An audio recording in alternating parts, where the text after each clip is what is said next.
not like to show our dirty linen in public. I'll just say this much. For a while now, we've been very worried about my sister. When I say we, I'm talking about friends and family. And the reason that is because the lady that you see talking on TV is not my sister. And that is that Diba, mga boss? Ayan, malinaw sinabi niya. Yung babae daw na nandun nagsalita doon sa harap ng TV sa buong bansa ay hindi daw niya kapatid. Paano hindi mo yung kapatid yun? Eh, kamukhang kamukha ng kapatid mo. Ano yun, AI? AI ba yung mga bossing? Di ba? Hindi naman. Grabe talaga to. Tinatanggi niya kapatid niya yung nagsasalita sa stage.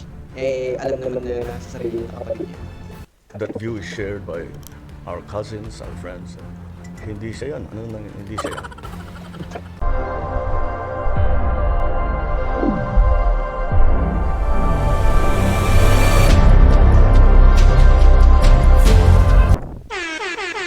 Ayan, this is RMG News TV, panibagong YouTube channel na tayo mga boss!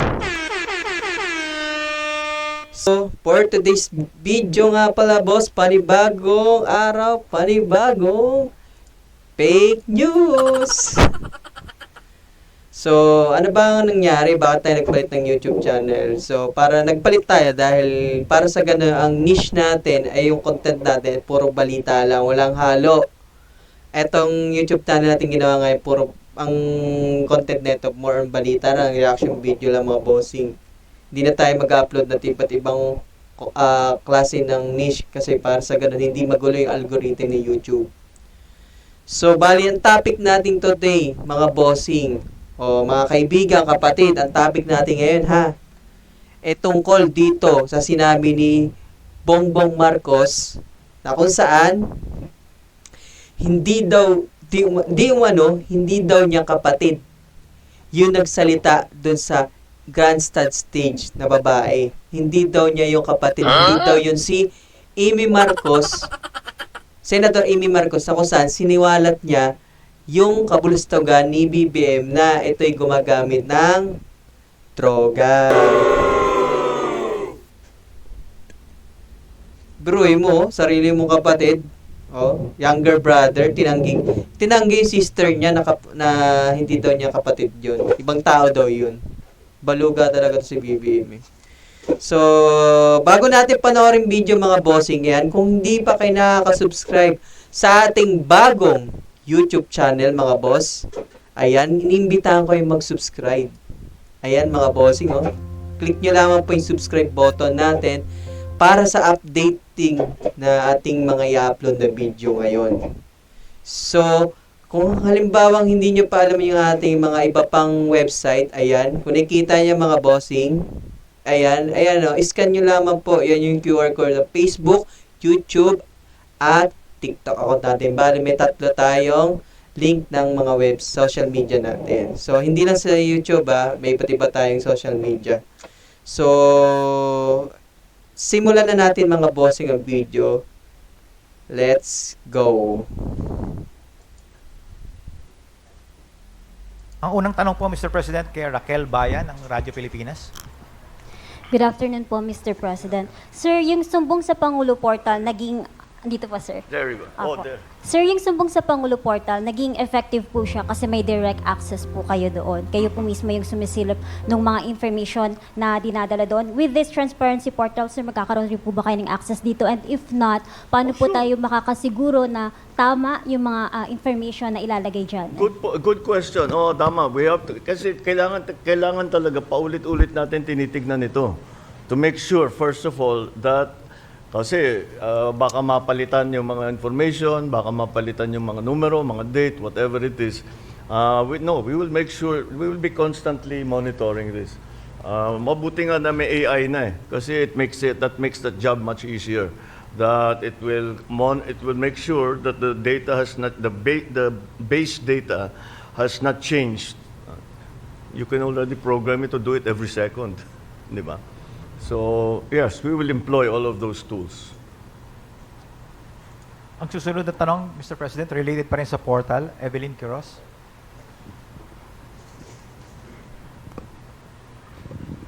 Good afternoon, Mr. President. Clarification lang po, ito pong portal, ginawa po ng DPWH with the help of PADSI, Philippine Aerospace po. ba? No, that they came in doon sa satellite imaging. Opo. Doon na yung pinipicture nung ano. Doon po sa... Oo, kasi pag may request kami na tignan itong project na ito, actually monitoring din yan eh. I don't know if you noticed, one of yung picture na pinakita namin sa iyo was a work in progress hanggang natapos. It was a flood control dike na mahaba. It started saan yun? DP yung tinitingnan natin kanina. Anyway, it was one of those and that's constant naman ang monitoring yan eh. Before hindi natin ginagawa. And then, follow up po, Mr. President. Pinakita po kanina dito yung actual bidding po sa isang lugar kung saan man pong DP District Office.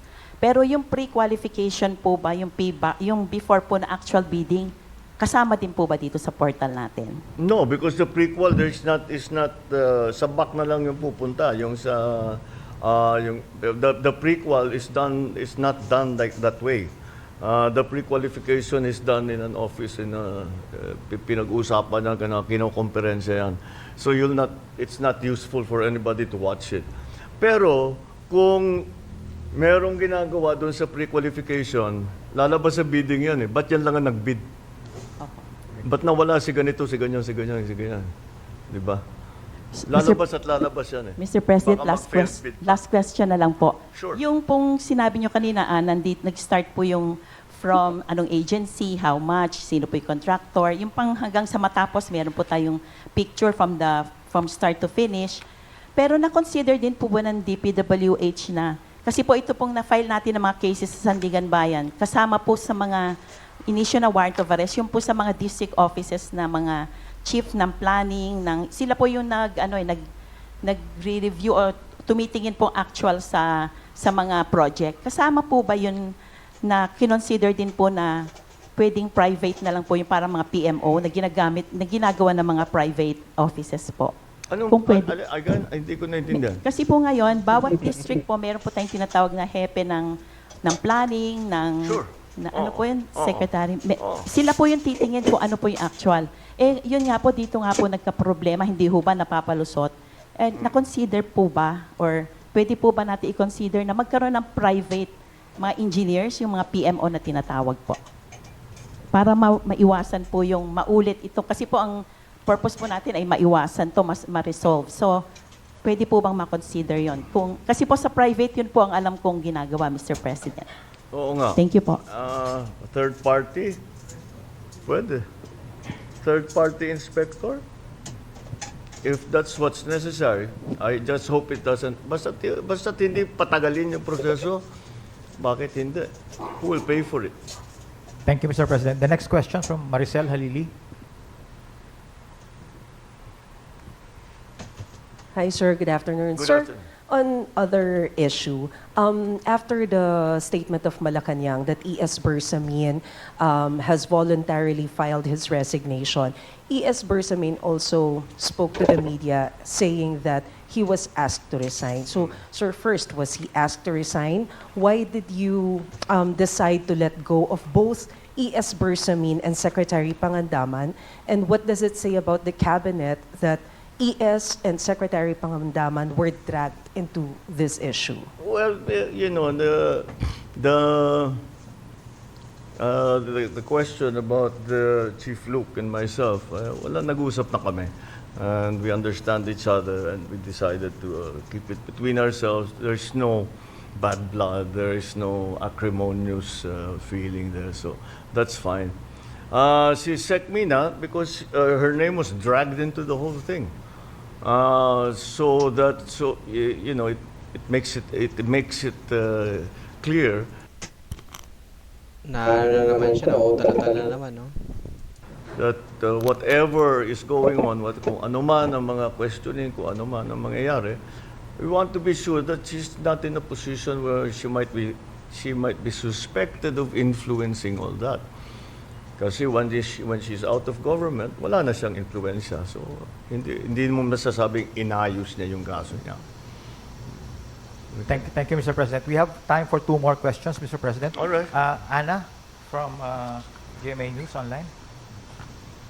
Ayun na mga bossing, tatanungin na siya about dito sa kanyang kapatid na si Senator Amy Marcos tungkol doon sa speech nito sa Quirino Grandstand na kung saan pinabulaan daw ni BBM na hindi daw niya kapatid yung nagsasalita. Good afternoon, sir.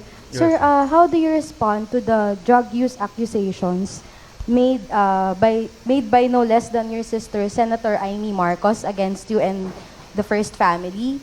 Sir, were you hurt by her accusations, and how do you explain these claims to the public?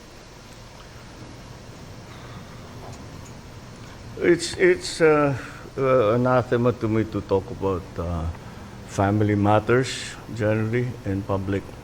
I do not like to. We do not like to show our dirty linen in public. I'll just say this much. For a while now, we've been very worried about my sister. When I say we, I'm talking about friends and family. And the reason that is because the lady that you see talking on TV is not my sister. And that Di ba, mga boss? Ayan, malinaw sinabi niya. Yung babae daw na nandun nagsalita doon sa harap ng TV sa buong bansa ay hindi daw niya kapatid. Huh? Paano hindi mo maging kapatid yun? Kamukhang kamukha ng kapatid mo. Ano yun, AI? AI ba yung mga bossing? Di ba? Hindi naman. Sira ulo talaga to. Tinatanggi niya kapatid niya yung nagsasalita sa stage. Alam naman na sa sarili niya na kapatid niya yun. that view is shared by our cousins, our friends. Hindi siya yan. Hindi siya yan. So that's why we worry. So we are very worried about her. I hope she feels better soon.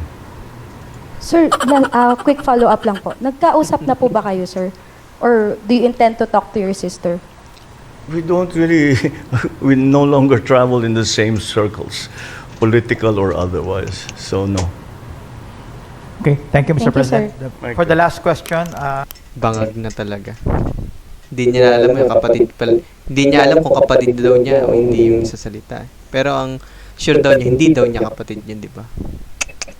Malala na yan, BBM, malala na. Kat Domingo, ABS-CBN. Good afternoon, Mr. President. Sir, we understand that you earlier mentioned that you do not want to dignify statements from former You do not want to dignify statements from former Ako Bicol Party List Representative Zaldico, but he came out with a recent video claiming that you receive over 50 billion, if I'm correct, in kickbacks. Grabe, laki na na-kickback daw ni BBM, sabi daw ni former Congressman Saldico. We know that you don't want to respond to this anymore, but the public begs for your answer. How do you actually convince the public that in this battle of he said versus you said, Ang galing, maganda yung tanong na to. Gusto ko yung tanong na itong reporter na to. Tingnan natin kung sasagutin ni BBM pa to. how do you convince the public that you are the more credible side of this story, and how do you respond to his allegations directly? Well, look at the quality of the statements. Alam mo, mahaba nang naging mga usapan natin tungkol sa fake news. Anyone can go on. Oh? Ano? Fake news daw? Paano naging fake news yun? Kita na nga, andun na nga sa video ni Saldico, di ba? Tsaka Saldico mismo mami na kasama si BBM bukod kay Martin Romualdez, ha? Bukod kay Martin Romualdez, kasama to si Presidente dito sa mga mali-malita na tinangay nito ni Saldico. Binigyan siya ng, nagparti-partihan sila mga bossing. Online and make all kinds of claims and say all kinds of things. Paulit-ulit. But there's it means nothing. For it to mean something, umuwi siya rito. Harapin niya yung mga kaso niya. Kung meron siyang gusto sabihin. Paano uuwi? Sige nga, BBM, paano uuwi? Dati ka bang baliw ka? Paano uuwi kung may nakabanta sa buhay niya? At alam naman niya, at alam naman namin, nating lahat, na kung ano ang ginawa kay Benigno, senior, na dating senador, na pinapatay sa Ninoy Aquino International Airport. Malamang sa malamang ganito rin gagawin kay Saldico. Diba? Ganito rin ang gagawin kay Saldico na tatambangan siya sa airport at doon papaslangin. Hindi ko sinasabing mangyayari yun, pero may possible, may mangyayaring masama kay Saldico pag uwi niya ng Pilipinas. Alam na natin yan, mga ganyang galawan. Sabihin niya, malalaman naman ng tao yan eh. Patunayan, but come home. Come home. Ba't ka nagtatago sa malayo? Ako, hindi ako nagtatago eh. Kung meron kang akusasyon ng Na malamang di ka magtatago, syempre, presidente ka. Makapangyarihan ka. Hawak mong PNP, hawak mong AFP. Sino matatakot sa'yo, di ba? sa akin, nandito ako. Gawin niyo ang pareho. At para patas lang naman. Okay. Thank you very much, Mr. President. That ends our Alright, press conference thank you. this afternoon. Thank you very much. So hanggang dito na lang mga bossing, dito na natatapos nating video. Bali, kung nagustuhan nyo ang ating video or reaction video mga boss, ayan, iniimbitahan ko kayo ulit mag-subscribe sa ating YouTube channel. Paparami tayo ng mga subscriber, followers para sa ganun, edi maganda. So yun lang mga bossing and peace yo.